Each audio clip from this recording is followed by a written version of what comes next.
Hello everyone, welcome back to my YouTube channel. कैसे हो आप लोग?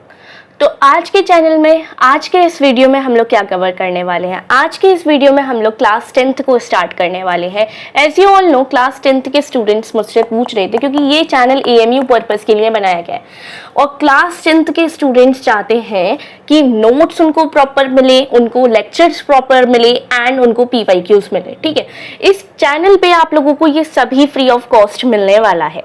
और साथ ही आप लोगों के लिए एक न्यूज़ और है, जो भी क्वेश्चंस मतलब जो भी मैंने अपने टाइम पर किए थे पेपर्स, है ना, जिसमें मैंने क्वेश्चन प्रैक्टिस करी थी, जिस तरीके से जाके अपनी कोचिंग में मैं मॉक टेस्ट दिया करती थी, वो सारे टेस्ट के जो रिटन आपको पेपर एनालिसिस है और पेपर का जो वो होता है ना, पेपर प्रेजेंटेशन वीडियोस, वो सब आप लोगों को इस ही चैनल पे मिलने वाला है। ठीक है, तो अभी हम चैनल पर क्या डालने वाले हैं, सबसे पहले हम chapter number 1 chemical reactions and equations cover करेंगे।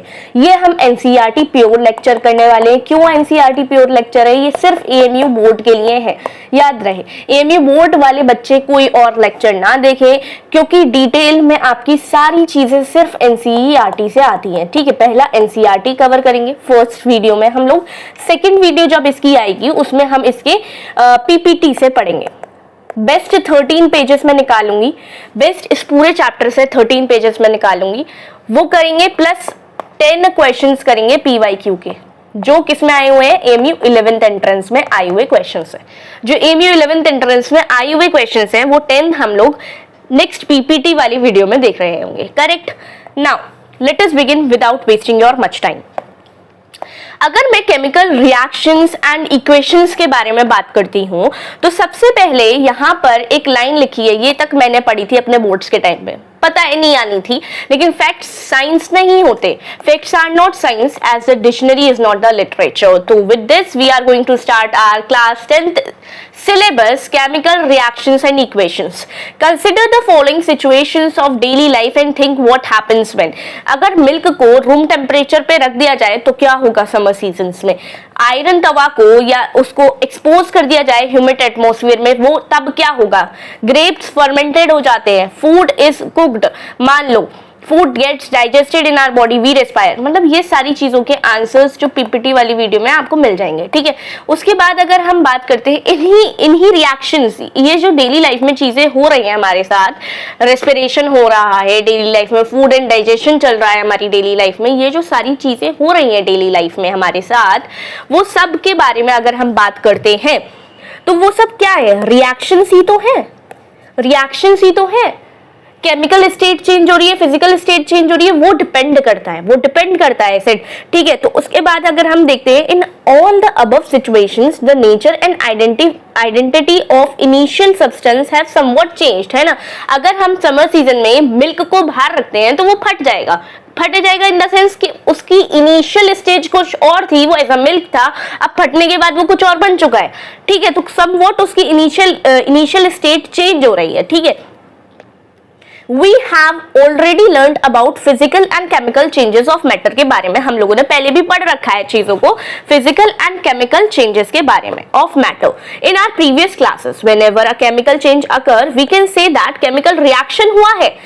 अब केमिकल रिएक्शन हुआ है कि नहीं हुआ है वो कैसे पता करेंगे? You may perhaps be wondering as to what is actually meant by chemical reaction. आखिर केमिकल रिएक्शन होता क्या है? हम लोगों को ये समझ नहीं आ रहा होगा अभी। तो how do we come to know that a chemical reaction has taken place? किस तरीके से पता लगेगा कि केमिकल रिएक्शन हुआ है कि नहीं? हम एक एक्टिविटी परफॉर्म करते हैं। इस एक्टिविटी में क्या किया जाता है? बर्नर लिया जाता है, उसको मैग्नीशियम रिबन को बर्नर पर बर्न किया जाता है। जो एशेस निकलती है, व्हाइट कलर एशेस फॉर्म होती है, व्हाइट कलर की एशेस फॉर्म होती है, मैग्नीशियम ऑक्साइड बनता है। जब मैग्नीशियम को हम ऑक्सीजन के साथ रिएक्ट कराएंगे, एयर के साथ रिएक्ट कराएंगे हीट कराते हुए, तो वो MgO 2MgO बनाएगा, मैग्नीशियम ऑक्साइड बना देगा। और मैग्नीशियम ऑक्साइड जब तुम्हारा बनेगा तो वो व्हाइट कलर के एशेस बना देगा। पहला आपको मैग्नीशियम रिबन लेना है, उसके बाद उसके पेयर ऑफ टंग से पकड़ना है, उसके बाद आप क्या ऑब्जर्व करोगे वो बता रहे हैं यहाँ पर। देखो यहाँ पर ये रही, ये इक्वेशन है हमारी, केमिकल रिएक्शन हुआ है कि नहीं, ये देखो वर्ड इक्वेशन हमारी एक्टिविटी 1.1 का है ये। मैग्नीशियम, अगर ये दोनों रिएक्टेंट्स है, अब रिएक्टेंट्स किसे कहते हैं? जो रिएक्ट कर रहे हैं रिएक्शन में, उनको रिएक्टेंट कहेंगे। और लास्ट में इन दो चीजों को मिला के, मान लेते हैं मिल्क में वाइनेगर मिला दिया, तो ये दोनों तो रिएक्टेंट थे, ठीक है, और वाइनेगर मिलाने के बाद बन गया पनीर, ये क्या हो गया? प्रोडक्ट मिल गया हमको। तो इसी तरीके से रिएक्टेंट्स और प्रोडक्ट्स होते हैं। The one who is going to show the reaction, the one who is going to be a reactant is known as the reactant. मतलब जो भी पार्टिसिपेट करने वाला है रिएक्शन में, उनको रिएक्टेंट्स कहेंगे। जो भी बनने वाला है आखिर में, उसको प्रोडक्ट बोल दोगे। अभी हम इसको लैंग्वेज वाइज भी पढ़ेंगे। एक्टिविटी 1.2 देखो, टेक लेड नाइट्रेट सोल्यूशन लोगे, पोटेशियम आयोडाइड डालोगे उसके अंदर, तो ऑब्जर्व क्या करोगे? एक केमिकल रिएक्शन हुआ है। ऐसे ही एक्टिविटी 1.3 करोगे तुम लोग। इसके बारे में हम अभी देखते हैं, यही इसी चैप्टर में फर्दर बताया गया है। देखो, फ्रॉम अबव 3 एक्टिविटीज हम लोग देखेंगे क्या चेंज हुआ है, स्टेट में चेंज हुआ है, कलर में इवोल्यूशन गैस का हुआ है, चेंज इन टेम्परेचर हुआ है। डायरेक्ट क्वेश्चन तुम्हारा PYQ का है, पूछ लेगा बताओ हमें, 1 मार्क्स क्वेश्चन 2 मार्क्स क्वेश्चन में पूछ लेगा बता दो हमें कि केमिकल रिएक्शन हुआ है कि नहीं हुआ है। तो तुम बताओगे कि अगर केमिकल रिएक्शन हुआ है तो ये चीजें चेंज हुई होंगी, उसका स्टेट चेंज हो गया होगा, वो सॉलिड लिक्विड गैस में से कुछ कन्वर्जन हुआ होगा, या तो सॉलिड से गैसियस बन गया होगा, या सॉलिड से लिक्विड बन गया होगा, कुछ भी हो सकता है, वाइस वर्सा। उसके बाद कलर, मान लो पहले चीज ब्लू कलर की थी, अब क्या हो गई? ग्रीन कलर की हो गई, तो कलर में चेंज आया, केमिकल रिएक्शन हुआ है। गैस का इवोल्यूशन हुआ है, हाइड्रोजन गैस का इवोल्यूशन हुआ है, ऑक्सीजन गैस का इवोल्यूशन हुआ है, तो गैस का इवोल्यूशन हुआ है तो मतलब केमिकल रिएक्शन हुआ है। चेंज इन टेम्परेचर में चेंजेस मतलब स्टेट में चेंजेस हो रहे हैं। As we observe the changes around us, we can see that there is a large variety of chemical reactions। हमारे आसपास भी देखोगे बहुत से केमिकल रिएक्शंस हो रहे होते हैं। केमिकल इक्वेशंस की बात करते हैं तो केमिकल इक्वेशंस, सबसे एक्टिविटी 1.1 की केमिकल इक्वेशन हमने पढ़ ली है अभी। तो इसमें देखो, द सब्सटेंस जो अंडरगो करता है केमिकल रिएक्शन में, उसको अंडरगो द केमिकल रिएक्शन, उनको रिएक्टेंट्स कहते हैं। 1 marks question. The new substance is magnesium oxide, उसको हम प्रोडक्ट कहते हैं। अब सेकेंड क्वेश्चन ये बनता है, पहला क्वेश्चन आपसे पूछा जाएगा, distinguish between reactant and product. तो रिएक्टेंट और प्रोडक्ट को डिस्टिंग्विश जब भी करते हैं ना, तो एग्जाम्पल के साथ करना है। और जो NCERT में दे रखा है उस रिएक्शन को अगर लिख दोगे तो बेस्ट हो जाएगा हमारे लिए, ठीक है। A word equation shows the reaction। Word equation आपको दिखा रही है, ये क्या है? Word equations. जब हम वर्ड्स में लिखते हैं, सिंबल्स ये होते हैं, है ना, ये वर्ड इक्वेशंस है। जब पूरा नाम लिख दिया हमने, तो word equation shows changes of reactants to products through an arrow. बीच में एरो है, इस तरीके का एरो है, ये प्रॉपर अच्छे से लिखना है। बिटवीन देम, रिएक्टेंट्स को लेफ्ट हैंड साइड पे लिखा जाता है, लेफ्ट हैंड साइड पे आपके रिएक्टेंट्स रहेंगे, एंड LHS कह सकते हो with a positive sign between them जब ऐड हो रहे हैं, ठीक है। Similarly products are written on the right hand side with a plus sign between them. अगर कुछ और भी बनता है इसमें, कोई और सी गैस रिलीज होती है अगर इसमें, तो प्लस यहाँ आता, ठीक है।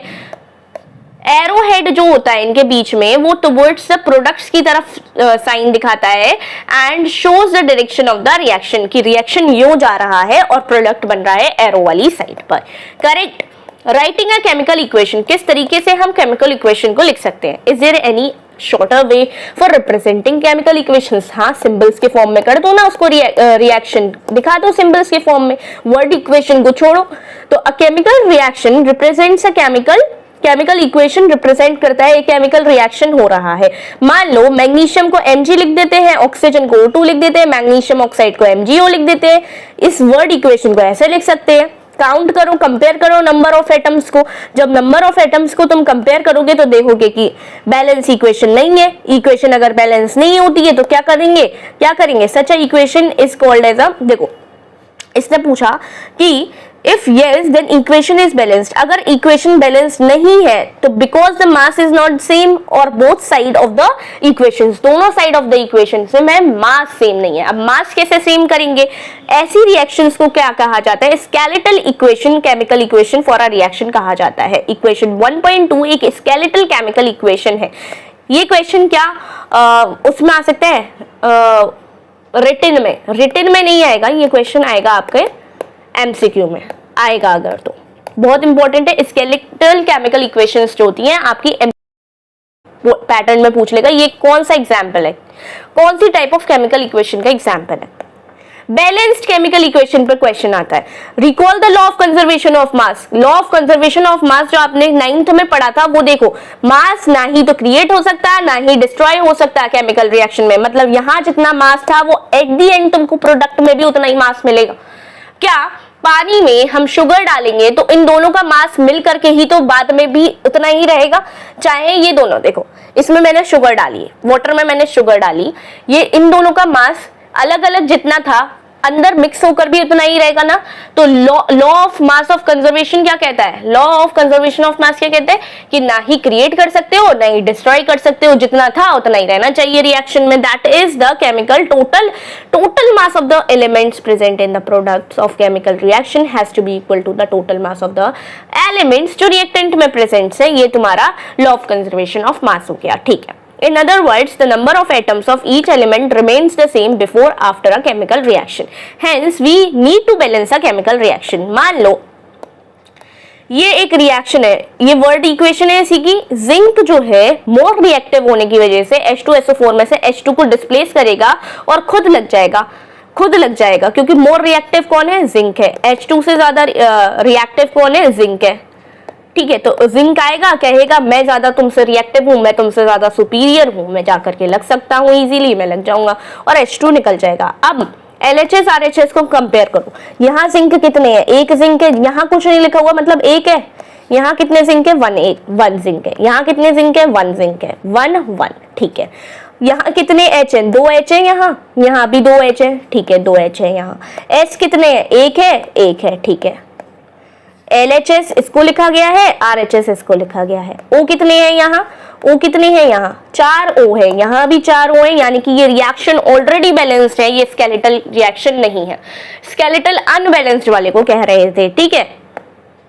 अब इसको try to balance this equation, बिना देखे हम इसको क्या करेंगे, बैलेंस करेंगे। देखो यहाँ कितने आयरन है, 1 आयरन है, यहाँ कितने आयरन है, 3 आयरन है। मतलब मुझे यहाँ 3 का मल्टीप्लाई करना पड़ेगा, यहाँ और यहाँ बराबर करने के लिए यहाँ मुझे 3 का मल्टीप्लाई करना पड़ेगा। मैंने 3 यहाँ लिख दिया, 3 का मल्टीप्लाई करके। अब इसमें H2 पे आओ, H2 यहाँ कितने हैं, 2 हैं, ठीक है। यहाँ कितने हैं, 2 हैं। मतलब ये दोनों चीजें क्या है, बैलेंस्ड है ऑलरेडी। ऑक्सीजन कितने हैं, यहाँ एक ही ऑक्सीजन है बस। यहाँ कितने, अरे यहाँ तो 4 है ऑक्सीजन, मतलब यहाँ मुझे 4 का मल्टीप्लाई करना पड़ेगा। अब मैंने यहाँ 4 का मल्टीप्लाई किया, अरे हाइड्रोजन तो खराब हो गए। हाइड्रोजन यहाँ पर कितने हो गए, 4 इंटू 2 हाइड्रोजन तो यहाँ 8 हो गए। अब क्या करें, अब यहाँ पर 4 लगा तो मल्टीप्लाई कर दो, तो यहाँ पर भी 8 हो जाएंगे। मतलब पहले तो मैं रिएक्टेंट से बैलेंस करूंगी, लेकिन अगर मुझे प्रोडक्ट ने गड़बड़ी करवा दी तो मैं प्रोडक्ट पे भी मल्टीप्लिकेशन कर सकती हूँ, करेक्ट। अब दोबारा से करते हैं इसको समराइज। यहाँ पर 3 है, यहाँ पर प्रोडक्ट में 3 है तो यहाँ 3 आएगा। यहाँ पर हमारे हाइड्रोजन कितने हैं, 2 ही है तो 2 ही है, लेकिन यहाँ ऑक्सीजन 1 है, यहाँ 4 है तो 4 का मल्टीप्लाई करना पड़ा, तो इसको बैलेंस करने के लिए, हाइड्रोजन को बैलेंस करने के लिए ये करना पड़ा। फाइनल इक्वेशन तुम देखोगे तो देखो स्टेप 1 में क्या होता है, एक केमिकल रिएक्शन को तुम्हें बैलेंस करने के लिए आपको बॉक्सेस ड्रॉ कर लेने हैं, अंदरूनी चीज कुछ भी तुम्हें नहीं करनी होती, डिस्ट्रॉय, ठीक है। फिर तुम यहाँ पर कंपेयर करते हो चीजों को। जब तुम कंपेयर कर रहे होते हो तो अनबैलेंस्ड अगर दिखाई देती है तो तुम उसको बैलेंस करना शुरू करोगे। किस तरीके से बैलेंस करना शुरू करोगे, मैक्सिमम, देखो यहाँ पर तुम लोगों को लिखा है मैक्सिमम नंबर ऑफ एटम्स की तरफ जाना। मान लो तुम्हारा यहाँ पर मैक्सिमम नंबर ऑफ एटम्स किसमें थे, इसमें थे, इससे बैलेंस करना शुरू कर देना। तुम इस तरीके से भी कर सकते हो और जो मैंने बताया वैसे भी कर सकते हो। आयरन और hydrogen atoms are still not balanced, ठीक है। तो यहाँ पर तुम पूरी इक्वेशन देखो, क्या वही इक्वेशन बनी है जो मैंने ऊपर बनाई थी। तो तुम किसी भी तरीके से कर सकते हो, किसी भी तरीके से तुम लोग कर सकते हो, तुम्हारी कुछ देखा नहीं जाएगा किस तरीके से तुमने किया है। अगर तुमसे पूछा जाएगा स्टेप्स लिखो तो हाँ एनसीईआरटी वाले लिखना, लेकिन पूछा नहीं जाता, ठीक है, पूछा नहीं जाता। एक इक्वेशन को बैलेंस करने को पूछ सकते हो एमसीक्यूज में ये लोग, और पूछेंगे कौन सा, एनसीईआरटी वाला ही पूछेंगे तुम लोगों से बैलेंस करने को, ठीक है। अदर देन एनसीईआरटी तुमसे नहीं पूछा जाएगा। अब बैलेंसिंग में बहुत इंपॉर्टेंट पोर्शन आता है writing symbols of physical state, किस तरीके की इसकी फिजिकल स्टेट है रिएक्शन में, वो बहुत इंपॉर्टेंट है। इस पे क्वेश्चन आते हैं कि नहीं। मेरे टाइम पर जब मैं बहुत ज़्यादा स्ट्रेस्ड रहती थी कि ये ना पूछे मुझसे बस ये लोग कि ये सॉलिड लिक्विड गैस ये क्या होगा, इनिशियली क्या होगा, मुझे क्या पता क्या होगा, करेक्ट। तो इसलिए ये लोग पूछते नहीं है ये चीज़ कि ये सॉलिड है ये गैस है। लेकिन जो एनसीईआरटी में है और अगर तुमसे पूछा जा रहा है करेक्ट बैलेंस इक्वेशन तुम बताओ कौन सी है, तो ये ही मत देखने बैठ जाना, ये भी देखना कि स्टेट ऑफ फिजिकल स्टेट कैसी दे रखी है, वो ज़रूर देख लेना। यहाँ ये सॉलिड में था आयरन, तो सॉलिड ही होगा, ऑब्वियस सी बात है, रिएक्ट करने के बाद भी सॉलिड है। वाटर वाटर ही होगा। देखो water can be gaseous, water vapours के फॉर्म में, और लिक्विड भी हो सकता है। तो यहाँ पर वेपर से रिएक्ट कराया गया है यानी कि यहाँ पर, ठीक है। अब most important reaction CO carbon monoxide इसे बोलते हैं। जब यह हाइड्रोजन के साथ रिएक्ट करता है 340 atm प्रेशर पर, तो ये मिथेनॉल बनाता है, मिथेनॉल इसके कहते हैं, ठीक है। तो मिथेनॉल इसको बोल रहे हैं। ऑल उसके आगे आता है, देखो ये अदर देन एनसीईआरटी में बता रही हूँ। देखो अल्कोहल के लिए लास्ट में ऑल लगाया जाता है, ऑल। तो मीथ तो ये हो गया पोर्शन, मीथ इतना तो सीखे हुए ही हो। मीथेन बोलते हो ना CH4 को, मीथेन। इसमें से एक हटा देंगे, मीथेनल। ऑल कब लग जाएगा, जैसे ही अल्कोहल होगा, OH। मत सुनो वो सब, तुम्हें बस ये रिएक्शन याद रखना है कैसे भी करके। ये तुम्हारा इंपॉर्टेंट रिएक्शन है। 6CO2 जो है रिएक्ट करता है पानी के साथ 12H2O के साथ सनलाइट क्लोरोफिल के प्रेजेंस में, जो बनाता है glucose C6H12O6 plus 6O2 6H2O। Examination में किस तरीके से क्वेश्चन आएगा, किस तरीके से आएगा इस पर, तो क्वेश्चन पूछेगा कि right the chemical equation for your photosynthesis के वक्त जो होती है तुम्हारी रिएक्शन वो लिखो, या identify the given reaction of photosynthesis, इस तरीके से पूछ सकता है। और कौन से दो एक्सटर्नल एजेंट्स की जरूरत पड़ती है, सनलाइट एंड क्लोरोफिल की जरूरत पड़ती है। ये कुछ क्वेश्चंस हैं इस पर्टिकुलर इक्वेशन से। एक चीज मैं सजेस्ट करूंगी, सजेशन नंबर 1 यहाँ पर हम दे रहे हैं अपने उससे बेस्ड, ठीक है। लास्ट में आके तुम लोग बहुत ज़्यादा वो करोगे पैनिक, इसलिए मैं आप लोगों को स्टार्टिंग से बता रही हूँ। एक पेपर लेके बैठोगे अभी की क्लास में, और जितने भी इक्वेशंस मैं यहाँ पर पढ़ाती जा रही हूँ, ये एनसीईआरटी वाले जितने भी इक्वेशंस है एक उसी पेज पर लिख लोगे, ठीक है। लास्ट में मैंने क्या किया था, मैंने लास्ट में आके ये चीज़ें करनी स्टार्ट करी थी। आप लोग अगर स्टार्टिंग से करोगे तो 98+% तो आसानी से ले आओगे। क्या करना है आपको, एक पेपर लेना है, पहली इक्वेशन पढ़ी तो पहली इक्वेशन लिख दो यहाँ पर, बैलेंस्ड वाली लिखना, बीच में सेम इक्वेशंस नहीं लिखनी 10 बार। बैलेंस्ड वाली इक्वेशन लिखनी है, उसके एलिमेंट्स लिखने हैं, यहाँ पर वो इक्वेशन लिख दी। मैं आप लोगों के साथ शेयर करूँगी जब लास्ट के पोर्शन में हम पहुँचेंगे। तो ये सारी इक्वेशंस तुमने लिख ली।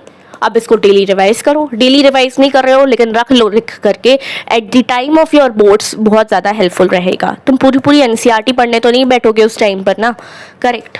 उसके बाद टाइप्स ऑफ केमिकल रिएक्शंस, किस तरीके के केमिकल रिएक्शंस होते हैं, इस पर क्वेश्चन आता है तुम्हारे पीटी पर, तुम्हारी फाइनल्स में भी क्वेश्चन आ जाता है। 4 नंबर का क्वेश्चन देंगे, एक रिएक्शन 4 रिएक्शंस बोल देंगे कि ये विद एग्जांपल समझा दो हमको, बस यही सिंपल से क्वेश्चंस इसमें आते हैं।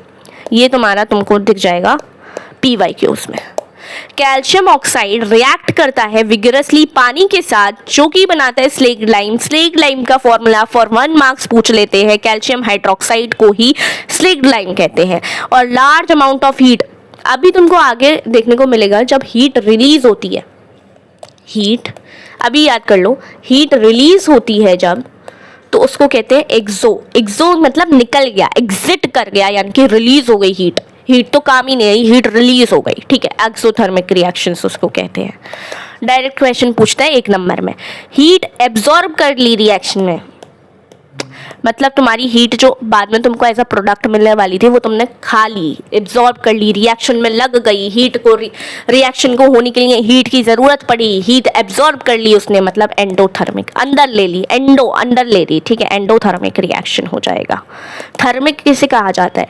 हीट वीट से रिलेटेड थर्मिक होता है, तो थर्मिक इसलिए आ रहा है। एंडो मतलब एब्जॉर्ब कर ली, अंदर ले ली, एक्सो मतलब रिलीज कर दी, बाहर निकाल दी। तो ये बहुत ईजी रहेगा इस तरीके से याद करना तुम लोगों के लिए। कैल्शियम ऑक्साइड क्विकलाइम कहलाता है।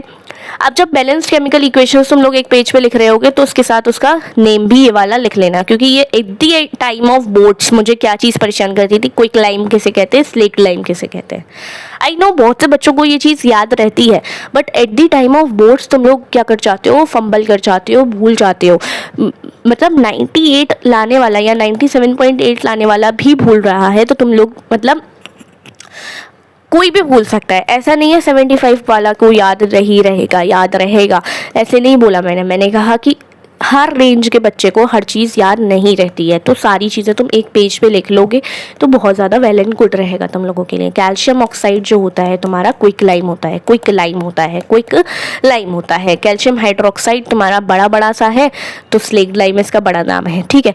In this reaction calcium oxide और वाटर कंबाइन करते हैं एक सिंगल यूनिट बनाने के लिए, इसीलिए जब दो कॉम्बिनेशंस को मिलाया जाता है, दो चीज़ों को कंबाइन किया जाएगा, तो उसको हम कॉम्बिनेशन रिएक्शन कहेंगे। हम कॉम्बिनेशन बोलते हैं यस, बट कॉम्बिनेशन मैंने इसलिए बोला, इसको कंबाइन किया, इससे प्रोडक्ट, वो रिएक्टेंट 1 को कंबाइन किया रिएक्टेंट 2 से, हमको प्रोडक्ट मिल गया, एक प्रोडक्ट मिला।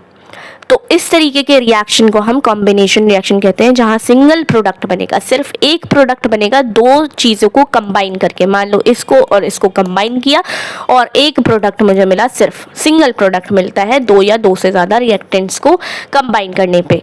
डायरेक्ट तुमसे क्या पूछेगा, एग्जाम्पल के साथ समझाओ कॉम्बिनेशन रिएक्शंस क्या होते हैं, एग्जाम्पल लिखोगे ये वाला, ठीक है। देखो इम्पोर्टेंट, मत छोड़ना इस चीज़ को। अ सोल्यूशन अगर स्लेक्ट लाइम का जो प्रोड्यूस हुआ था उसको वाइट वॉशिंग के लिए यूज़ किया जाता है। देखो शॉर्ट्स में ना मैं क्वेश्चंस पूछा करूँगी तुम लोगों से, तो शॉर्ट्स को ना ज़रूर देखा करना। मैं 10th के जितने भी PYQs रहे हैं उनको मैं ऐसा क्वेश्चंस तुम लोगों के साथ हर एक शॉर्ट में शेयर करूँगी, तो तुम लोगों को शॉर्ट्स देखनी भूलनी नहीं है, ठीक है। तो स्लेक्ट लाइम क्या होता है, स्लेक्ट लाइम के सोल्यूशन को एज अ वाइट वॉशिंग की तरह यूज़ किया जाता है। कैल्शियम हाइड्रोक्साइड स्लोली रिएक्ट करता है कार्बन डाइऑक्साइड के साथ एयर में, जिससे एक कैसी लेयर बनती है, थिन, पतली सी लेयर बनती है, थिन लेयर बनती है कैल्शियम कार्बोनेट की। कैल्शियम कार्बोनेट आपका after 2 or 3 days of white washing gives a shiny finish to the walls. It is interesting to note that the chemical formula of marble is also calcium carbonate जैसा ही formula होता है, यानी कि CaCO3। Calcium carbonate तो सबको formula याद रहता है, बट इतना याद रखना मार्बल का भी सेम फॉर्मूला होता है। जब कैल्शियम हाइड्रोक्साइड रिएक्ट करता है कार्बन डाइऑक्साइड के साथ, कैल्शियम कार्बोनेट कहलाता है। क्या ये रिएक्शन बैलेंस्ड है या नहीं, आप लोग कमेंट सेक्शन में बताओगे, ठीक है। फिर एक रिएक्शन आया आपके पास, इस रिएक्शन को ऐसा लिखोगे burning of coal. Burning of coal इस तरीके से लिखोगे। कोल किसका बना होता है, कोल जो होता है कार्बन का ही वो है, क्या कहते हैं उसे, सब्स्टिट्यूएंट समथिंग, मतलब एक वर्ड होता है इसके लिए particular, I am not getting it right now, ठीक है। तो वो कार्बन का ही डेरिवेटिव मान लो, कोल कार्बन का ही डेरिवेटिव होता है। तो कार्बन जब ऑक्सीजन के साथ रिएक्ट करता है तो कार्बन डाइऑक्साइड गैस बनती है। ये कार्बन कौन सा कार्बन है, कोल। तो ये तुम जब पेपर पे लिख रहे होगे अभी, तो उस पर क्या लिखोगे, बर्निंग ऑफ कोल हेडिंग डाल के ये वाले रिएक्शन लिखोगे। Formation of water from H2 gas से O2 गैस से वाटर का फॉर्मेशन, क्या ये बैलेंस्ड इक्वेशन है, हाँ ये बैलेंस्ड इक्वेशन है। सिंपल लैंग्वेज में we can say that when 2 और मोर सब्सटेंसेस आपके एलिमेंट्स या कंबाइन करते हैं एक सिंगल प्रोडक्ट को बनाने के लिए कॉम्बिनेशन रिएक्शन कहा जाता है। हमें पता है 1.4 एक्टिविटी अगर हम देखे हैं तो large amount of heat evolve हो रही है, यानी कि रिलीज हो रही है। This makes the reactions warm. जब जब रिएक्शन तुम्हारा हीट को रिलीज कर रहा होता है, एग्जिट कर रहा होता है, अगर हीट रिलीज हो रही है, मान लो इस रूम में हीट रिलीज कर दी गई, तो इसका टेम्परेचर कैसा हो जाएगा? वार्म हो जाएगा, गर्म हो जाएगा, ऑब्वियस सी बात है। तो वार्म हो जाएगा। Reactions in which heat is released along with the formation of products, उसको एक्सोथर्मिक कहा जाता है। डायरेक्ट क्वेश्चन पूछा जाता है, PYQs में देखने को मिलेगा तुम लोगों को। नेचुरल गैस कैसे कहते हैं? मीथेन को कहते हैं। ये MCQ पैटर्न क्वेश्चन है। नेचुरल गैस कैसे कहते हैं? मीथेन को कहते हैं। मीथेन जब रिएक्ट करता है और इसकी बर्निंग की जाती है तो ये एक एक्सोथर्मिक का रिएक्शन है। मतलब बर्निंग ऑफ नेचुरल गैस एक एक्सोथर्मिक रिएक्शन का एग्जाम्पल है। तो अगर एग्जाम्पल पूछता है एक्सोथर्मिक रिएक्शन का, तो कौन सा लिख देंगे? ये लिख देंगे। वहाँ पर भी एक रिएक्शन था ऊपर, वो भी लिख सकते हैं हम। तो ड्यूरिंग डाइजेशन फूड को तोड़ा जाता है सिंपलर सब्सटेंसेस में। कैटाबॉलिक रिएक्शन इसको बोलते हैं। कैटाबॉलिक रिएक्शन मतलब तोड़ना, काटना, ठीक है। कैटाबॉलिक रिएक्शन इसको बोलते हैं। फूड को जब दो छोटे छोटे टुकड़ों में बांट दिया जाता है। For example rice, potatoes, bread contain carbohydrates होता है। इनको तोड़ना जरूरी होता है जिससे ग्लूकोज एनर्जी तुमको मिलेगी, ठीक है। दिस ग्लूकोज कंबाइन करता है ऑक्सीजन के साथ हमारे सेल्स में, हमारी बॉडी में, एंड प्रोवाइड करता है energy at the and. Special name of this reaction is respiration. ऊपर अभी पढ़ के आए हैं फोटोसिंथेसिस का रिएक्शन ये है, रेस्पिरेशन का रिएक्शन जो फर्दर बायो के अभी चैप्टर जब आएंगे ना तब देखोगे, तुम पढ़ोगे इसको। C6H12O6 6O2 के साथ रिएक्ट करेगा, 6CO2 एंड 6H2O तुमको दे देगा। वहां पर फोटोसिंथेसिस में क्या बनती है? Glucose and oxygen as a product बनती है, लेकिन यहाँ पर ये एज अ रिएक्टेंट काम करके वो निकाल रहे हैं जो प्लांट को चाहिए। इसीलिए तो plants are more important for us. Plants वो रिलीज कर रहे हैं जो हमको चाहिए, जो हमारे मैकेनिज्म को चलाने वाला है, वो चीज रिलीज कर रहा है प्लांट रिलीज करेगा, हम ले लेंगे। ऐसे ही तो चल रहा है मामला। Now, decomposition of vegetable matter into compost is also an example of exothermic reaction. जब decomposition होता है vegetable material, कौन सा? जो खराब vegetable material है, मतलब जो तुम्हारा waste है, जो तुम कुकुम्बर में से निकालते हो, जो उसके ऊपर का कवर है उसको रिमूव कर देते हो तुम, वो रिमूवल पार्ट वेजिटेबल मैटर हो गया। अब उसको तुमने डाल दिया सॉइल में डाला तो वैसा तुम्हारा कंपोस्ट की तरह काम करेगा। ये भी एक एक्सोथर्मिक रिएक्शन होता है। डिकम्पोजिशन रिएक्शन, डिकम्पोजिशन मतलब टूटना, मतलब क्या? एक प्रोडक्ट, वो एक रिएक्टेंट मान लो FeSO4 था, सिर्फ FeSO4 मान लो। FeSO4 क्या है? एक सिंगल रिएक्टेंट है जो कि हीट करने पर टूट जाता है अपने कॉन्स्टिट्यूएंट्स में। हीट करने पर टूट गया यानी कि डिकम्पोज हो गया, यानी कि टूट गया। डिकम्पोजिशन रिएक्शन यानी कि डिकम्पोज हो गया, कॉम्बिनेशन में कंबाइन किया, डिकम्पोजिशन में टूट गया। एक सिंगल टूटेगा मोर देन 2 या 2 बनाने के लिए प्रोडक्ट्स, ठीक है। ये रिएक्शन का मैकेनिज्म चलता है। देखो, You can also smell the characteristic of odor of burning sulfur. ये इसका कैरेक्टरिस्टिक फीचर है, जब हीट करते हो तो सल्फर की स्मेल आती है बहुत बुरी वाली, ठीक है। फेरिक ऑक्साइड का फॉर्मूला पूछ लिया जाएगा तुमसे MCQs में। SO2 निकलता है और SO3 निकलता है। कौन सी दो गैसेस रिलीज हो रही हैं? SO2 एंड SO3, बहुत इंपॉर्टेंट है।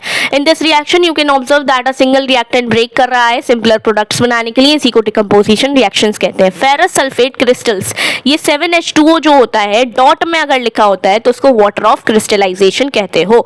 उसके बाद it then decomposes to ferric oxide, sulphur dioxide and sulphur trioxide इसको कहते हैं। फेरिक ऑक्साइड क्या है? सॉलिड होता है और SO2 SO3 गैसेस होती हैं।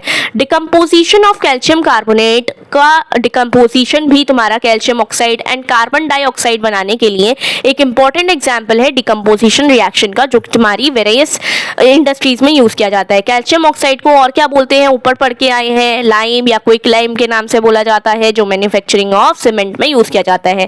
तो इसका एक इकोनॉमिकल यूज भी पूछ सकते हैं तुमसे, इकोनॉमिकल यूज भी बता दो एक साथ में, ठीक है। कैल्शियम कार्बोनेट जब टूटेगा calcium oxide and CO2 release कर देगा। यही एग्जाम्पल तुम्हारा किसका है? डिकम्पोजिशन रिएक्शन का है। यहाँ पर देखो एक और रिएक्शन हम देखते हैं, डिकम्पोजिशन रिएक्शन। ये इंपॉर्टेंट है, ये PYQ 11th एंट्रेंस का है, एनालाइज करा हुआ है मैंने, ठीक है। जब लेड नाइट्रेट जो है तुम्हारा हीट लेगा, हीट एब्जॉर्ब हो रही है रिएक्शन में, हीट एब्जॉर्ब हो रही है, एंडो होगा कि एक्सो होगा? बताओ, एंडो होगा, यस एंडो रिएक्शन होगा, ये एंडोथर्मिक होगा क्योंकि हीट ले रहा है, अपने रिएक्शन को करने के लिए हीट को ले रहा है, एब्जॉर्ब कर रहा है। लेड ऑक्साइड बनेगा, नाइट्रोजन डाइऑक्साइड बनेगा और ऑक्सीजन बनेगा, ठीक है। उसके बाद यहाँ पर अगेन एक एक्टिविटी परफॉर्म की गई है, यहाँ 2 एक्टिविटीज परफॉर्म की गई हैं जिससे क्वेश्चन तुम्हारा ये वाला PYQ 11th एंट्रेंस AMU, ये सब AMU के हैं। AMU PYQ 11th एंट्रेंस ये रह चुका है। क्या है? डिकम्पोजिशन जब सिल्वर क्लोराइड का सिल्वर में होता है एंड क्लोरीन में होता है लाइट की प्रेजेंस में, तो कौन सा टाइप ऑफ डिकम्पोजिशन रिएक्शन होता है आगे पढ़ेंगे अभी। फोटोलिटिक टाइप ऑफ डिकम्पोजिशन होता है, ये तुम देखोगे PYQs में। जब कल इसका लेक्चर जब कल PPT के साथ आने वाला है ना, उसमें ये क्वेश्चन है। सनलाइट के प्रेजेंस में अगर रिएक्शन होता है तो फोटो यानी कि लाइट के प्रेजेंस में हो रहा है कोई रिएक्शन तुम्हारा, तो उसको फोटोलिटिक डिकम्पोजिशन रिएक्शन कहेंगे। यहाँ पर जब हम देखेंगे ना, देखो डिकम्पोजिशन रिएक्शंस थोड़ा सा आउट पढ़ना पड़ेगा आपके एंट्रेंस पर्पस के लिए। एंट्रेंस पर्पस के लिए ये है, स्किप कर सकते हो अगर एंट्रेंस नहीं देना है तो। डिकम्पोजिशन रिएक्शंस होते हैं, थर्मल डिकम्पोजिशन रिएक्शन होता है जिसमें हीट काम करती है। इलेक्ट्रोलिटिक होता है जिसमें मुझे एक्सटर्नल इलेक्ट्रिसिटी देनी पड़ती है या करंट देना पड़ता है, इलेक्ट्रिसिटी वगैरह देनी पड़ती है। फोटोलिटिक होता है, फोटोलिटिक वो हो गया जो लाइट के प्रेजेंस में यानी कि सनलाइट के प्रेजेंस में हो रहा है। तो ये किसका एग्जाम्पल है? सनलाइट के प्रेजेंस में होने वाला रिएक्शन का एग्जाम्पल है, ठीक है। देखो ये इंपॉर्टेंट है, again this is very important. The above reaction are used in black and white photography में यूज किया जाता है। डायरेक्ट क्वेश्चन पूछेगा, हीट एब्जॉर्ब हो रही है, एंडोथर्मिक रिएक्शन है इसका मतलब। देखो डिकम्पोजिशन रिएक्शन हमारा हीट, लाइट, इलेक्ट्रिसिटी के प्रेजेंस में हो सकता है। तीनों के नाम हमने अभी बताए हैं, कमेंट सेक्शन में बता सकते हो अगर बताना चाहते हो तो, ठीक है। उसके बाद यहाँ पे देखो फिगर A और B को यहाँ पर कंक्लूड करते हुए क्या कहा है, आयरन नेल के बारे में यहाँ पर बात हो रही है। आयरन नेल के बारे में यहाँ पर बात हो रही है। आयरन सॉलिड है, सॉलिड स्टेट में पाया जाता है आयरन खुद। कॉपर सल्फेट के साथ रिएक्ट करके, since copper is less reactive then iron, तो आयरन इसको डिस्प्लेस कर देगा। डिस्प्लेसमेंट रिएक्शंस यहाँ पर हम पढ़ रहे हैं। देखो डिस्प्लेस यानी कि जो जहाँ पर था उसको उसकी जगह से हटाकर दूसरी जगह पर रख दो, ठीक है। जैसे कि ये यहाँ पर था, कॉपर सल्फेट के साथ था, कॉपर इसके साथ था, लेकिन आयरन का कहा कि आयरन था मोर रिएक्टिव देन कॉपर। आयरन अगर कॉपर से ज़्यादा रिएक्टिव होगा तो कॉपर को हटा देगा, डिस्प्लेस कर देगा, अलग चला जाएगा कॉपर और खुद जुड़ जाएगा उसके साथ जाकर के, डिस्प्लेसमेंट रिएक्शन कहलाता है। ऐसे ही zinc more reactive than copper है तो जिंक सल्फेट बन जाएगा। ऐसे ही lead more reactive than copper है, लेड क्लोराइड बन जाएगा। They are displacing copper, copper is less reactive than all the elements यहाँ पर जो लिखे हुए हैं, तो क्या होगा, कॉपर डिस्प्लेस हो गया। कॉपर डिस्प्लेस हो गया यानी कि क्या हुआ, डिस्प्लेसमेंट रिएक्शन हुआ। डिस्प्लेसमेंट रिएक्शन हुआ, डिस्प्लेसमेंट, डिस्प्लेस कर दिया, अलग कर दिया उसको, डिस्प्लेसमेंट रिएक्शन है, खुद जाकर जुड़ गया उससे, ठीक है। अब डबल डिस्प्लेसमेंट रिएक्शंस देखो, डबल डिस्प्लेसमेंट रिएक्शंस क्या होते हैं, इसमें क्या होता है, इनसॉल्युबल, दिस इनसॉल्युबल, देखो इनसॉल्युबल, ये बहुत इंपॉर्टेंट लाइन है, ये कल तुम PYQs में देख रहे होगे, AMU 11th एंट्रेंस के PYQs में देखोगे तुम, AMU 11th एंट्रेंस के PYQs में तुम देख रहे होगे इनसॉल्युबल सब्सटेंस जो बनता है उसको प्रेसिपिटेट कहते हैं। देखो नीचे ये प्रेसिपिटेट बना हुआ है, ये जो बना हुआ है ना छोटा छोटा सा क्लाउड लाइक स्ट्रक्चर जो ना बना हुआ है, रियल लाइफ में देखोगे तो ऐसा क्लाउड लाइक स्ट्रक्चर नहीं होता, वो पूरा व्हाइट कलर का दिखाई दे रहा होता है, उसी को कहते हैं हम प्रेसिपिटेट। जो रिएक्शन में रिएक्ट ना करे और नीचे जाकर के बैठ जाए उसको प्रेसिपिटेट कहेंगे। जो तुम्हें एक रिएक्शन करने पर दिखाई दे रहा होगा नीचे बैठा हुआ उसको प्रेसिपिटेट कहेंगे। ये क्लास 11th 12th में जब परफॉर्म करोगे तो देखोगे मैंने किया था। प्रेसिपिटेशन रिएक्शन कहते हैं एनी रिएक्शन जो प्रेसिपिटेट दे उसको प्रेसिपिटेशन रिएक्शन कहते हैं। PYQ AMU का सोडियम सल्फेट जो है बेरियम क्लोराइड के साथ रिएक्ट करता है, barium sulphate and sodium chloride देने के लिए। अब हम तो यहाँ पर डबल डिस्प्लेसमेंट पढ़ने के लिए आए थे, इन लोगों ने तो हमें प्रेसिपिटेशन रिएक्शन पढ़ा दिया। नहीं, देखो डबल डिस्प्लेसमेंट रिएक्शन किसे कहते हैं। Na ने क्या किया, अब Ba ने, बेरियम ने Na को डिस्प्लेस किया और अपने आप को लगा लिया सल्फेट के साथ, और Na ने Ba को डिस्प्लेस किया और NaCl मोर फेवरेबल प्रोडक्ट है, सॉल्ट बनाना मोर फेवरेबल है, तो सोडियम क्लोराइड बन गया। इसका मतलब क्या हुआ, ये आकर के इसको डिस्प्लेस कर रहा है, ये आकर के इसको डिस्प्लेस कर रहा है, इसी को कहते हैं डबल, 2 बार डिस्प्लेसमेंट एक ही पर्टिकुलर रिएक्शन में, इसी को डबल डिस्प्लेसमेंट रिएक्शन कहा जाता है। द वाइट प्रेसिपिटेट, ये जो बेरियम सल्फेट होता है यही यहाँ पर प्रेसिपिटेट की तरह बन जाता है। वाइट प्रेसिपिटेट जो बना है वो सल्फेट और बेरियम के रिएक्शन की वजह से बना है। The other product formed is sodium chloride जो रिमेन्स इन द सोल्यूशन में आपको नेकेड आई से नहीं दिखने वाला होगा। Such reactions in which there is an exchange of ions, ions का एक्सचेंज हो रहा है, Ba2+ आयन का Na+ आयंस का एक्सचेंज हो रहा है, उसको डबल डिस्प्लेसमेंट रिएक्शंस कहते हैं। ये क्वेश्चन MCQ में बहुत फेवरेबल रहता है। एक्सचेंजमेंट ऑफ आयंस किसे कहते हैं, डबल डिस्प्लेसमेंट रिएक्शन को कहते हैं। आगे बढ़ेंगे, ऑक्सीडेशन एंड रिडक्शन किसे कहा जाता है। देखो यहाँ पर कॉपर ऑक्सीजन के साथ रिएक्ट करा, कॉपर ने ऑक्सीजन के साथ रिएक्ट किया यानी कि कॉपर ऑक्साइड बनाया, इसने ऑक्सीजन को ले लिया यानी कि ऑक्सीडेशन। ऑक्सीडेशन किसे कहते हैं, ऑक्सीजन को गेन करने वाला, गेन ऑफ ऑक्सीजन, उसको कहते हैं हम ऑक्सीडेशन। रिडक्शन किसे कहेंगे, ऑक्सीजन हट गया जब तो उसको रिडक्शन कह देंगे। देखो यहाँ पर लिखा है the surface of copper powder becomes coated with black copper second oxide. Why has this black substance formed, this is because जो ऑक्सीजन है जब कॉपर पर कोट हो जाता है, कॉपर पर जाकर के लग जाता है तो वो कॉपर ऑक्साइड बनाता है जिससे ब्लैक कलर की कोटिंग बनती है PyQ। PyQ किस कलर का बनता है, ब्लैक कलर का, ऑक्सीडाइज होकर के किस कलर का बन जाता है, ब्लैक कलर का। अगर hydrogen is passed over this solution, मान लो कॉपर ऑक्साइड में क्या डाल दिया जाए, हाइड्रोजन गैस डाल दी जाए और हीट कर दिया जाए over this heated material copper oxide के टाइम पर, तो ब्लैक कलर जो होता है वो ब्राउन कलर का हो जाता है क्योंकि रिवर्स रिएक्शन हो रहा होता है। ये ही रिएक्शन देखो यहाँ बन गया वापस से। रिवर्स रिएक्शन में कौन सा कलर ऑब्टेन होता है, ब्राउन कलर ऑब्टेन होता है। ये पूरा 3 मार्क्स का अगर क्वेश्चन मैं फ्रेम करना चाहती हूँ इस तरीके का, AMU 10th board expected question frame करती हूँ अगर मैं, पहला कहेगा copper on reaction with oxygen, copper oxide बनाता है तो कलर क्या ऑब्टेन होता है, कलर क्या ऑब्टेन होता है। फिर दूसरा क्वेश्चन 3 मार्क्स का क्वेश्चन ये बन सकता है पूरा एक प्रॉपर। पहला क्वेश्चन तो ये हो गया कलर क्या बनेगा, दूसरा क्वेश्चन बनेगा अगर मैं इसका रिवर्स रिएक्शन कराना चाहती हूँ तो रिएक्टेंट मुझे और क्या चाहिए होगा, रिएक्टेंट मुझे हाइड्रोजन चाहिए होगा, हाइड्रोजन गैस चाहिए होगी तो रिएक्टेंट क्या चाहिए, दूसरा क्वेश्चन। तीसरा क्वेश्चन ये पूछेगा रिवर्स रिएक्शन जब होता है तो कलर किस कलर का ऑब्टेन होता है, रिवर्स रिएक्शन में कलर क्या ऑब्टेन होता है। ये 3 नंबर का क्वेश्चन है, AMU का मोस्ट एक्सपेक्टेड क्वेश्चन है। ठीक है, ये रहा। ठीक है, कलर क्या ऑब्टेन होता है रिवर्स में, ब्राउन कलर ऑब्टेन होता है। अगर सब्सटेंस ने ऑक्सीजन गेन किया है वो ऑक्सीडाइज हुआ है, मतलब ऑक्सीडेशन हुआ है, लॉस हो रहा है ऑक्सीजन का, रिड्यूस हुआ है, रिडक्शन हुआ है। अगर ऑक्सीडेशन एंड रिडक्शन एक ही रिएक्शन में हो रहे हैं, ऑक्सीडेशन भी हो रहा है उसी रिएक्शन में रिडक्शन भी हो रहा है, उसको रिडॉक्स रिएक्शन कहा जाता है।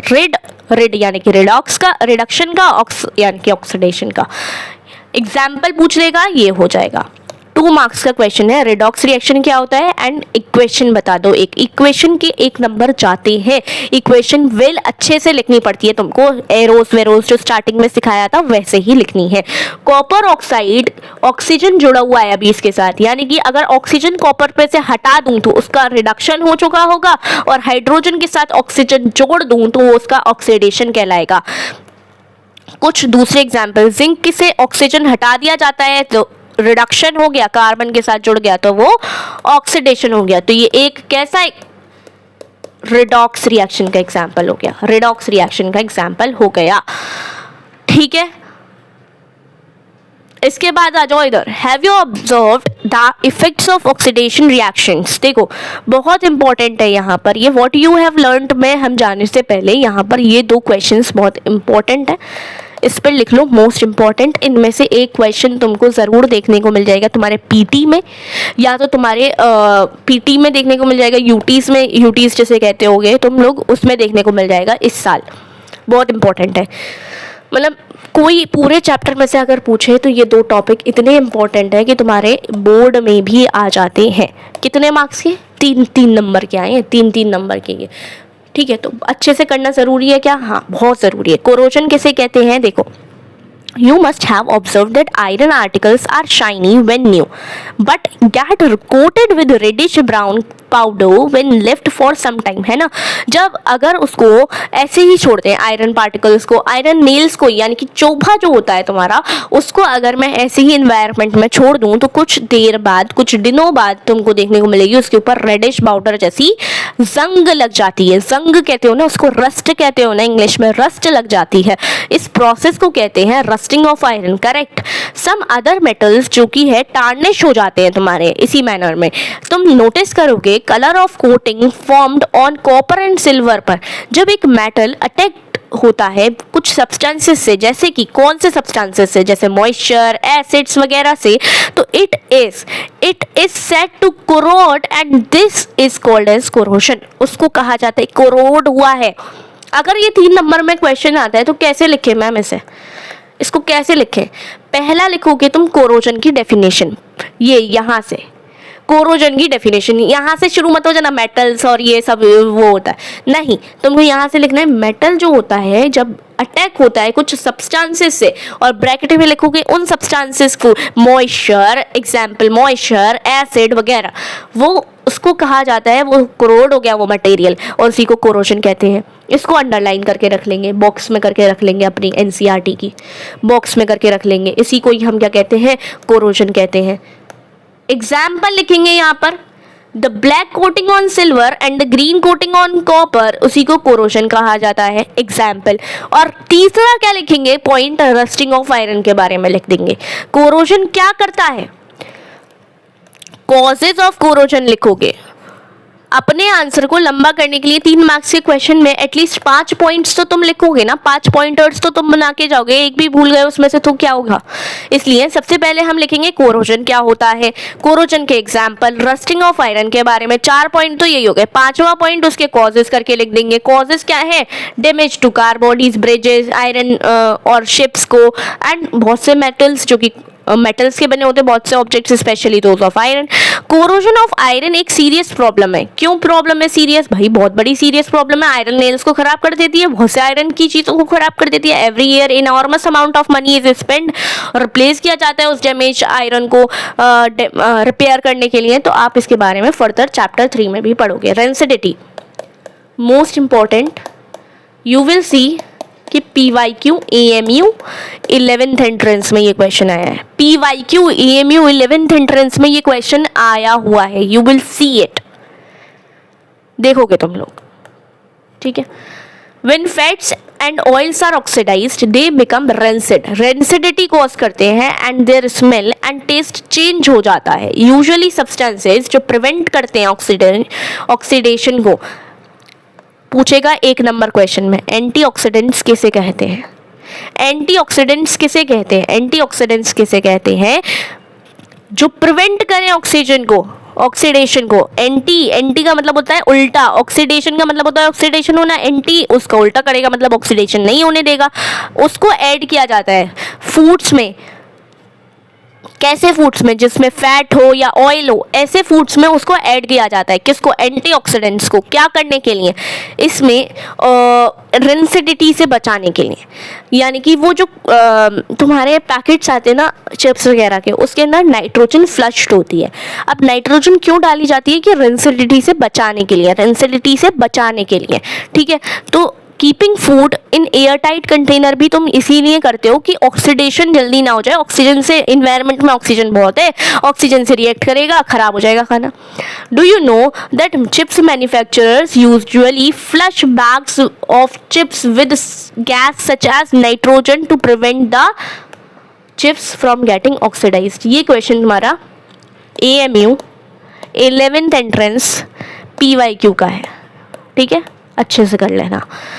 फिर हमें क्या करना होता है इसके बाद, जब हम NCERT की रीडिंग कर लेते हैं, हमने नोट्स भी बना लिए अभी साथ के साथ ही इसी चैप्टर के, अब हमें क्या करना है, अब इसी को कल जो वीडियो आएगी उससे क्या करना है, कल जो वीडियो आएगी उसको PPT से रिवाइज करना, उसके 10 क्वेश्चंस आएंगे PYQ के तुम्हारे 11th एंट्रेंस के, उसको रिवाइज करना है। और फिर क्या करना है, क्या ये चैप्टर खत्म हो गया हमारा, प्रिपेयर हो गया, नहीं, इसके बाद क्या पढ़ना होता है तुमको, व्हाट यू हैव लर्नड, क्या ये चीज़ें तुम्हें याद भी हुई है, इसके ही क्वेश्चन बना देते हैं ये लोग, इसी के क्वेश्चन बना देते हैं ये लोग, ठीक है। ये MCQ क्वेश्चन है, ये MCQ क्वेश्चन है, पूछ लिया जाएगा, ये तुमसे 1 मार्क्स क्वेश्चन में पूछेगा, ये तुमसे 1 मार्क्स क्वेश्चन में, 1 मार्क्स क्वेश्चन में ये कॉम्बिनेशन रिएक्शन क्या होता है, 1 मार्क्स क्वेश्चन, ये 1 मार्क्स क्वेश्चन, ये AMU 11th एंट्रेंस का क्वेश्चन, मतलब चीज़ें आ रही हैं, ठीक है। ये क्या ये छोड़ दोगे तुम लोग, बिल्कुल भी नहीं। तुम कोई सी भी बुक छोड़ देना, तुम NCERT एग्जाम्पलर छोड़ देना, लेकिन तुम NCERT के बैक क्वेश्चन ज़रूर करने हैं, NCERT के बैक क्वेश्चन ज़रूर करने हैं ये वाले। तुम लोग चाहोगे तो मैं ये भी करवा दूंगी तुम लोगों को, तुम लोग कमेंट सेक्शन में बता देना मुझे, ठीक है। Till then take care, bye, subscribe to the YouTube channel. कल वीडियो जो आएगी उससे रिवाइज ज़रूर कर लेना, बहुत इंपॉर्टेंट वीडियो है वो, ठीक है। Till then take care, bye.